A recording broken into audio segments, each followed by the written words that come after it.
আসসালামু আলাইকুম। MS kitchen থেকে সবাইকে ওয়েলকাম জানিয়ে আজকের এপিসোডটি শুরু করছি। আমার আজকের এপিসোডে থাকছে মিষ্টি কুমড়া ভর্তার রেসিপি। মিষ্টি কুমড়া অনেকেই ভর্তা করে খেয়ে থাকেন, এক একজন এক একভাবে করেন। আমি যেভাবে করি সেটাই আমি আপনাদের মাঝে আজকে শেয়ার করব। এই মিষ্টি কুমড়া ভর্তা করার জন্য এখানে আমি মিষ্টি কুমড়ার 2টা স্লাইস নিয়ে নিয়েছি। এবার মিষ্টি কুমড়ার খোসাটা ছাড়িয়ে খুব ভালোভাবে ধুয়ে পরিষ্কার করে তারপর এই যে আমি এভাবে পাতলা পাতলা করে কেটে নিচ্ছি।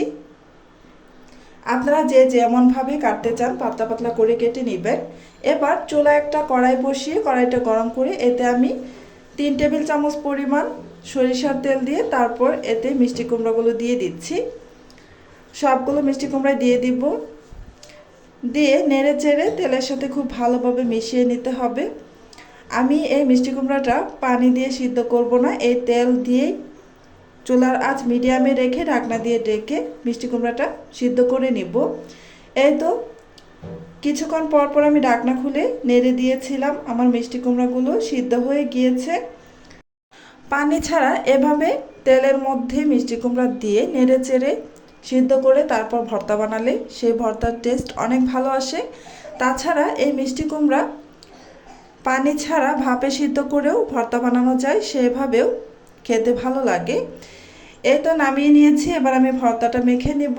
তাই কিছু এখানে ভাজা শুকনা মরিচ নিয়ে নিয়েছি আর সাথে লবণ দিয়ে ম্যাশ করে তারপর পেঁয়াজ কুচি দিয়ে খুব ভালোভাবে মেখে নিচ্ছি।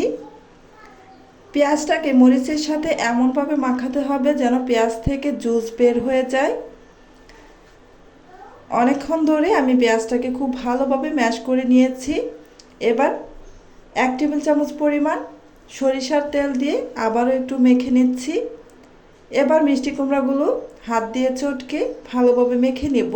দেখতে পাচ্ছেন আমি খুব ভালোভাবে মেখে নিচ্ছি।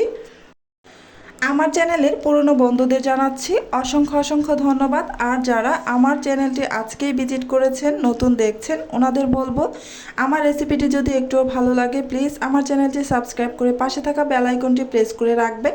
এতে করে আমি যখন ভিডিও আপলোড করব তখন সাথে সাথে আপনার ওখানে নোটিফিকেশন পৌঁছে যাবে। আজকের মতো এখানেই বিদায় নিচ্ছি, আবারও চলে আসবো অন্য কোনো দিন নতুন আরও একটি রেসিপি নিয়ে।